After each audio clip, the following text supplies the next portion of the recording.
This Week with Bob Mueller on News 2.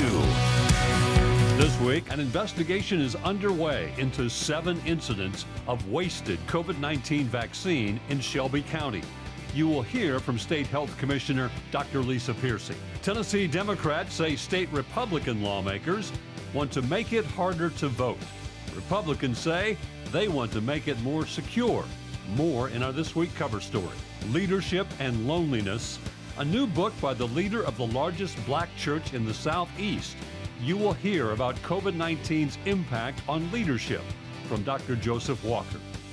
And the first hearing into the January 6th mob attack on the Capitol reveals partisan views of what took place that day. Hello again and welcome to another edition of This Week. Despite no evidence of voter fraud, Tennessee Republicans want new restrictions on voting in the state. More in our This Week cover story. But first, a look at the other political headlines of the week.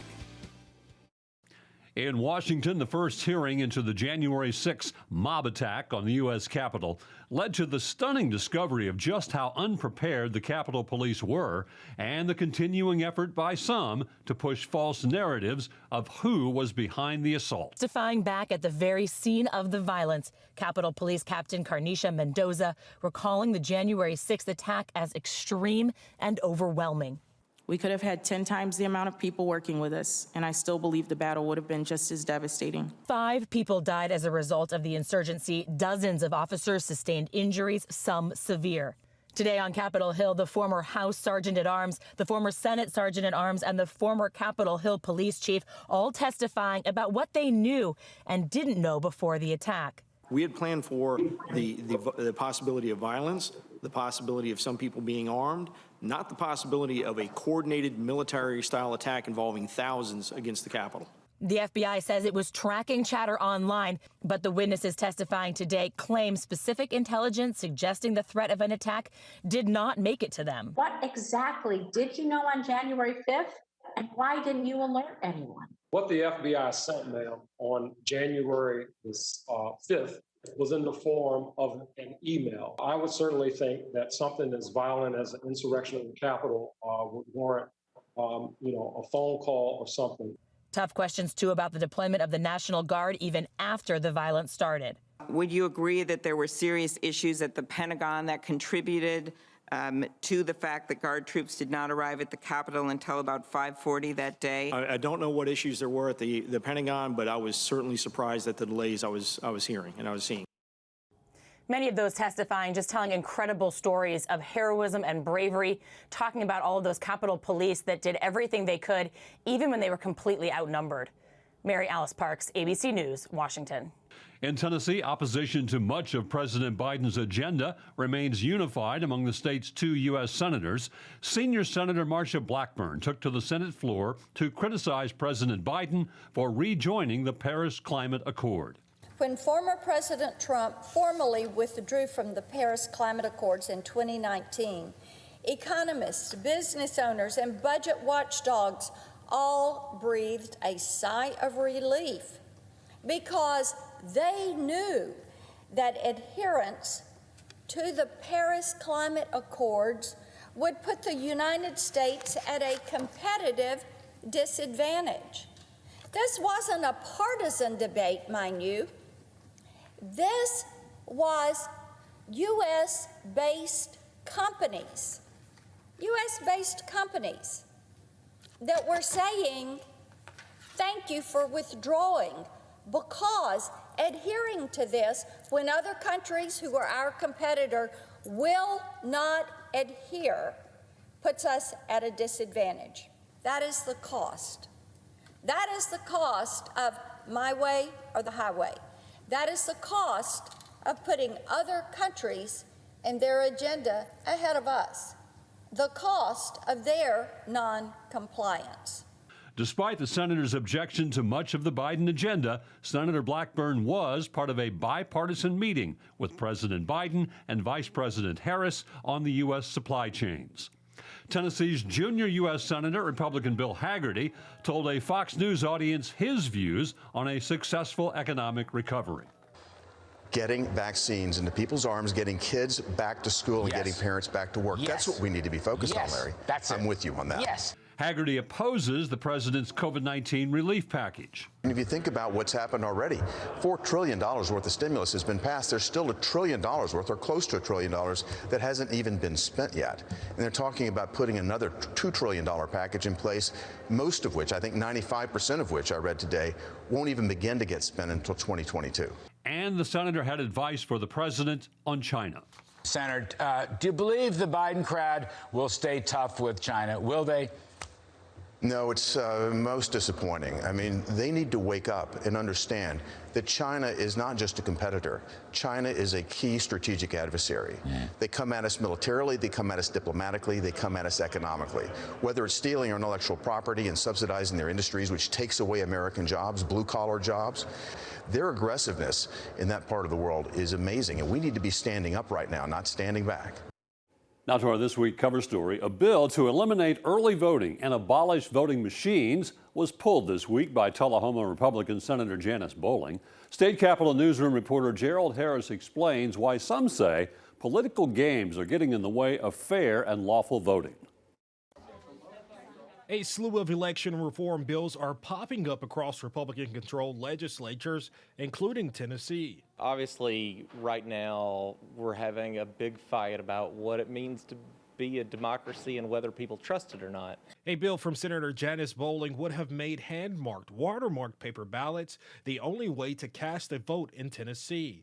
Your call has been forwarded to an automated voice messaging system. Calls to Senator Bowling went unanswered. Some people in the Republican Party currently see measures that make it easier to vote as something that makes democracy worse. Senator Bowling says that's not the case. In a previous interview, she said early voting has led to mischief. And despite the bill being withdrawn, Democrats say there is room for compromise on election security, including having a paper trail. I think it does make a lot of sense to make sure that you have a paper backup so that the voter can look at their vote and make sure it was cast the way they wanted it to, and that if there's any question afterwards, you can go back and count it by numbers. The bill passed both first and second consideration. Many lawmakers want to cut out the outside noise. We've got to get past the fighting and get to just running a fair election that people can understand with clear rules that people can follow. And I mean, I think that's what almost everybody wants. Other election-related laws have been introduced, including a bill to fingerprint all voters. Senator Frank Nicely and Representative Susan Lynn are behind that push. In Nashville, Gerald Harris, News 2. Stay with us. This Week continues in a moment. Welcome back. Some state officials are angry over the loss of thousands of doses of COVID-19 vaccine in Shelby County. An investigation is underway to find out how this happened and to stop it from happening again. Here now, Health Commissioner Dr. Lisa Piercey. We also discovered that there was a 7th expiration event that occurred on February 15th. That one was weather related. That was Monday of last week when many sites in the state had to close down. That was an additional 850 doses to bring the total, if you use 6 doses per vial, to around 2,400 doses in 7 different expiration events since February 3rd. These are the facts as I understand them. I will remind you that this is an ongoing investigation. This is not to point fingers or place blame. This is because the people of Shelby County deserve efficient and effective access to this vaccine. And so not only are Shelby Countyans important to us, all of us in the state, but the performance of Shelby County is important to our state's performance as a whole. Shelby County accounts for about 14% of the state's population. And now that we're doing population-based allocation, that means they get about 14% of all of the doses statewide. And so when that is not maximally efficient, it brings the entire state's performance down. But that's not what's important here. What's important here is that people of Shelby County are able to get the vaccine as quickly as possible. But I first want to reassure you that vaccination efforts in Shelby County are full steam ahead. There is no time that we are taking any sites offline. They're vaccinating today. They are doing it the rest of the week. We are doing everything we can to make sure that those events and those sites remain live and active. But right now, we're focusing our efforts on the upstream part of that, which is the management and allocation of the inventory. And then we also understand that there are some issues with some of the sites where vaccine is actually being administered, and that's part of our action plan as well. So our action items include full-time embedding of both Department of Health staff and then soon to be CDC staff on site at Shelby County Health Department. Those people that are embedded are subject matter experts. They are pharmacists, they are vaccine management experts in storage and handling, and they are there to provide technical assistance as well as monitoring while we continue this investigation. We think that it is likely that there will be some type of inquiry from our federal partners, specifically the entity formerly known as Operation Warp Speed or the CDC, and perhaps other federal agencies that have an interest in this very valuable federal resource. We also, in the process of being embedded down there, will begin to look at how efficiently the sites, the distribution sites where the actual vaccine is being given, how efficiently those are run, and if we can identify any processes that can be improved there. But right now, I want to stress that our primary consideration at this moment is making sure that the vaccines are safe, that they're stored and handled properly, and that they are used in an efficient manner. As you may have seen, we have fallen down the list on first doses. We still rank 20th overall in all doses administered. That's pretty commensurate with our population ranking. I believe we're the 16th, perhaps 17th largest populated state. And so to be 20th overall in doses is pretty consistent with that. I will tell you, if you look at our numbers, the second dose population is pretty robust. That is a product of us having very early success. So we had so many first doses delivered very quickly. We have focused a lot of recent efforts on second doses. You've heard me say many times that Tennesseans are guaranteed a second dose. If you got your first dose in Tennessee, you're guaranteed a second dose. And so we've been focusing our efforts on that, but it has caused us to fall in the rankings of first doses. We exceed the national average for 75-plus-year-old vaccinations by 25%. I'm really proud to say that 57% of all Tennesseans age 75-plus have been vaccinated. And you know that that is the population that is driving our hospitalizations and deaths. And so we have a very risk-focused plan, and our plan is focused on getting doses to the people at highest risk first, and that's what we've done. It doesn't affect only Tennessee. It's not unique to us. We've been shut down on vaccine administration for about the last week because of the ice storm and then the multiple winter storms that we've had over the last several days. And when you look at the rankings right now, you will see several of the southern states really falling in the rankings because of that lag in distribution because of weather. So I wanted to reassure you that we're keeping an eye on that. We know why that's happening, and we're pressing forward. As you know, the FDA is scheduled to meet later in the week and is expected to approve the Johnson & Johnson vaccine. That is the one-dose vaccine that it is 100% effective against hospitalization and death, just like Pfizer and Moderna, with the added convenience of only one dose. So look forward to having that in state, perhaps as early as next week. And so when we get more information about that, happy to share as well. Stay with us. This Week continues in a moment. I'm so pleased to be joined by Dr. Joseph Walker III. He is pastor here of Mount Zion Baptist Church in Nashville and the international presiding bishop of the Full Gospel Baptist Church Fellowship and author of a new book, Leadership and Loneliness. Welcome, sir, and thank you for your time. It's an honor to be with you today. Thank you for having me. Your book, it talks about how COVID-19 really has changed everyone's world forever and focuses on the unusual paradox between burden and blessing that faces anyone in leadership. My question, I guess, is, isn't that always the paradox of leadership, the burden and the blessing? Well, yeah, it is. It actually is. It's one that leaders live with every single day. However, greatly intensified by the global pandemic. Leaders already were dealing with, existing issues of loneliness, extreme isolation, and now in a season where you have to social distance, oftentimes it's magnified because leaders don't have outlets. Travel is often shut down. Leaders are trying to reconcile how to work through their own personal grief about loss and the things that they're carrying, and at the same time trying to encourage other people to get through the pandemic. So that's what makes it incredibly difficult. You talk a lot about loss in the book, loss of a loved one, loss to COVID, loss of a job to COVID, loss of a business to COVID. And dealing with significant loss, people lean on their leaders to console them through the complexities of grief. Is that an example of what you talk about, a burden and a blessing at the same time? Absolutely. Certainly leaders understand that it is, their responsibility to help navigate people through this, certainly unprecedented terrain. And I think that, the burden that comes with that is not an admission of guilt or a admission of problem. It's just the reality of the situation. The fact is that as you carry it, people have to understand that just because you carry it well doesn't mean that it's not heavy for you.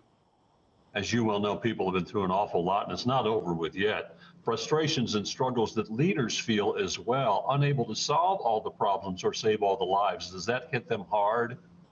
Yeah, I do think it does. I think there is a sense that, this situation has created a sense of, our own, limitation. Often leaders do solve problems, but when you're dealing with a situation, not knowing what to plan for, how to plan, what to tell people in terms of what next 6 months may look like, because we're all in this together, it does kind of help you realize the importance of reimagining leadership more so from a collective way than an individual way. I find this interesting. You say leadership is a lonely business. Due to isolation, leaders who are also hurting privately, but still encouraged to lead. So leaders are expected to be in many ways flawless, and that's a big ask. Yeah, unfortunately, that is a big ask. But one of the things I try to reveal in the book is that it's unrealistic. Leaders are leading while bleeding. And often they don't have spaces to be honest about their own struggles, their own issues, and consequently they end up turning all of that in or even defaulting to coping mechanisms that may not be healthy for leaders. And that's why it's important to have real conversations about the humanity of leaders, their own issues, proclivities, et cetera, so that we can help leaders find positive outlets and communities that can support them. We're dealing with COVID, a global pandemic, social unrest, economic distress. It's all throwing people into survival mode, not really living. It is surviving. How do leaders deal with that pressure of trying to keep people's lives intact while also, keeping governments going, keeping cities moving, and keeping people from just being depressed? Yeah, I think that it's a great deal of intentionality has to be given to that. One of the things I talk about in the book is leading from among and not from afar or from in front. I think when you think about leading from among, it means you reimagine your position in leadership, not from a, big chief motif where you're out front giving directives, but you're more so in the middle of people in a collaborative model where you can feel what people are feeling, having your finger on the pulse of what's happening in culture and community, so you can better help people understand. When people realize that you are a part of who they are, you get better intel on how to help people navigate through that space. How do those who are feeling isolated, lonely, how do they escape those feelings? Are leaders their hope, folks like you? Is that who they should turn to? Yeah, I think so. I think the reason I wrote the book because I wanted people to know that they're not by themselves. It's a natural part of leadership, being a unicorn, if you will, people not understanding the vision, the dreams, not understanding the weight and burden that you carry. However, building kind of a, community of people who understand what this is like is important. And as you go up the trajectory, you've got to have folks that around you can trust who understand your plight and speak your language.